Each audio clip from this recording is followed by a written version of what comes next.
Rituparna Sengupta face of Bengal হয়ে যাবেন Times স্কোয়ারে। বাংলার দুর্গাপুজোকে বিশ্বজনীন করে তুলতে আরও এক পদক্ষেপ। কলকাতা পুরসভা আয়োজিত কলকাতা শ্রী কার্টেন রেজারে এই ঘোষণা করলেন মেয়র ফিরহাদ হাকিম। ছিলেন অভিনেত্রী ঋতুপর্ণা সেনগুপ্ত নিজেও। কলকাতা পুরসভার কলকাতা শ্রী দুর্গাপূজা প্রতিযোগিতা 2025-এর আবেদনপত্র গ্রহণ শুরু হলো আজ থেকে। অনলাইন এবং অফলাইন দুইভাবেই আবেদন করা যাবে। কলকাতা শহরের সমস্ত পুজো এই প্রতিযোগিতায় অংশগ্রহণ করতে পারবে। পুজোয় বিভিন্ন পুরস্কারের মধ্যে থাকবে আর্থিক পুরস্কারও। মেয়র এবং মেয়র পরিষদের পুজো এই প্রতিযোগিতার বাইরে। সাথে এমন কিছু কাজ করে যেতে চাই যেটা আমি বাংলার বাইরেও নিয়ে যেতে চাই, এবং সেই জন্য টাইমস স্কোয়ারে বিরাট দুর্গাপুজো হচ্ছে। সেখানে আমি ফেস এবং টাইমস স্কোয়ারে এসে মানুষ প্রচুর আনন্দ করবে এই দুর্গাপুজোতে।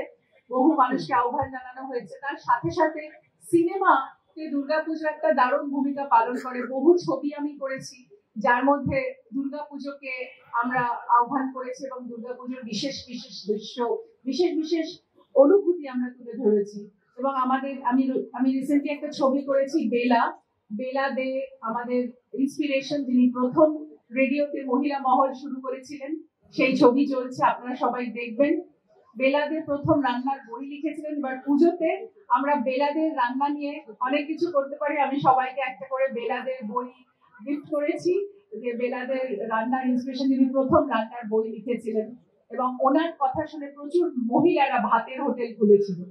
আমাদের 30 তারিখ ডেডলাইন ছিল, কিন্তু বৃষ্টির জন্য 15 তারিখের মধ্যে রাস্তাগুলো সব রাস্তাই হয়ে গেছে। আর বাংলা যদি 8টা রাস্তা সেখানে একটা প্রজেক্টের কাজ চলছে, যেটা এর পেছনটা 75 নম্বর ওই জায়গায় কাজটা এখন থাকে। মানে মোটামুটি 2 তারিখের মধ্যে সব শেষ হয়ে যাবে। 15 তারিখের মধ্যে সব আচ্ছা, শেষ হয়ে গেছে। আচ্ছা, বৃষ্টি হলে আমাদের সব পাম্পিং স্টেশন এবং পুরো অফিসের যারা পাম্প আছে সেগুলো সব থাকবে।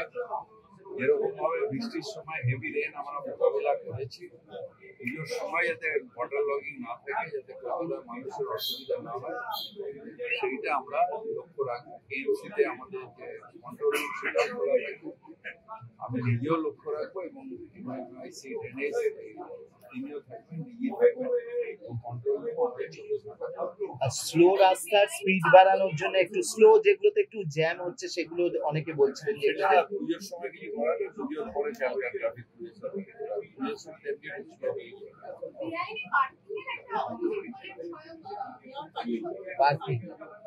তেমনি পার্কিং হচ্ছে গড়িয়াহাট থেকে রাসবিহাট স্বয়ং অভিযোগ করলেন। ওনার ডিপার্টমেন্ট অ্যাকচুয়ালি ওটা পুলিশের সাথে ওনাকে করতে বলা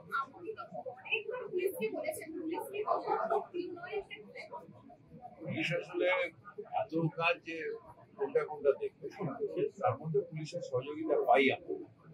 একটা লিমিটেশন তো থাকে, পুজোর সময় লোকে রেখে দিয়ে বাজারে চলে যেমন না তার করে পুলিশ সহযোগিতা। ঠিক আছে, আলাদা করে দিতে বলি, যাতে সেই রাস্তাগুলো আমরা বারবার করে দিচ্ছি, ব্রিজ করছি, আবার সেই রাস্তাগুলো আবার জল দিচ্ছি, আবার ভেঙে যাচ্ছে।